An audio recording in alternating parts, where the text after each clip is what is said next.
It's not, Eric. Thanks.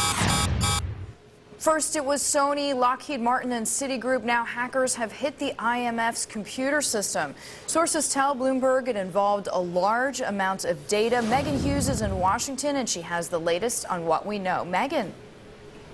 Good morning, Deirdre. A person familiar with the attacks tells Bloomberg that this is believed to be connected to a foreign government. Now, here's what we know happened. Bloomberg obtained an internal email from the IMF's Jonathan Palmer alerting employees that they had noticed files had been transferred, and the subsequent investigation established that a fund desktop computer had been compromised and used to access some fund systems.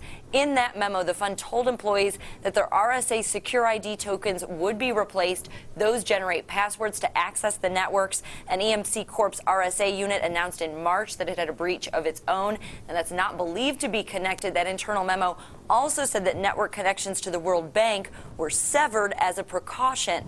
Another later email also warned employees of, quote, increased phishing activity. That's where hackers get usernames and passwords under false pretenses. IMF employees were also warned not to open unexpected documents, things like videos. Keep in mind, the fund provides a third of bailout packages in Europe, so a lot at stake here. The IMF spokesperson says it's now fully functional, though a source tells Bloomberg that this breach did involve the removal of a large quantity of data. Deirdre. Megan, thanks so much. Megan Hughes joining us there from D.C. with more on this IMF hack attack. We're joined right now on the phone by Bloomberg's Mike Riley. He's also in Washington working on the story.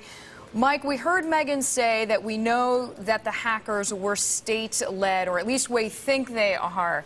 Any new news on this?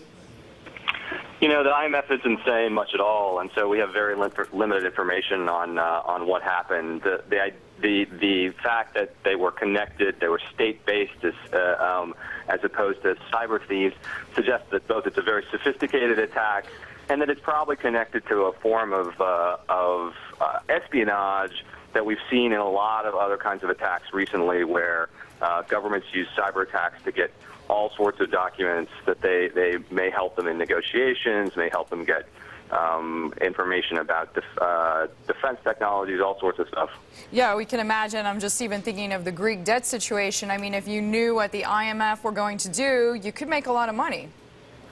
That's true, although the fact that it's state-based suggests that they're probably not after money so much as information that might help with all sorts of things that a nation-state would be doing in terms of negotiations. It's kind of the insider information could be valuable if you were going to trade on it. It's also valuable if you're just trying to create foreign policy or push, have insider information to push the IMF one way or another, information that they wouldn't want in the hands or outside a tight circle now appears to be outside. Mike, we know hackers got a lot of data, documents, emails. We know IMF employees have been told not to open video links, not to open emails unless they are sure of the source. Do we have any more details on the nature of the documents that were taken or that have been shared? No, I mean, again, the IMF is saying very little. We do know that it's a large amount. The thing about cyber attacks is it's a very effective way to get a good deal of documents. One of the things that's different about this hack is that in many cases, for example, in the case of NASDAQ, the NASDAQ at the time when it was hacked claimed, look, they got into the system, they didn't really do much, they didn't really take much information. Here they got into the system and they took a lot. They took confidential emails, they took documents. We don't know what they were related, we don't know how specific. The truth is the IMF may not know, because in these instances it's very tough for the victim to tell. Often the cyber attackers wrap the stuff up and encrypt it before they take it out, so you can see quantities, but you can't see exactly what they got. Great reporting, Mike. Good luck in the continuation. Bloomberg's Mike Riley.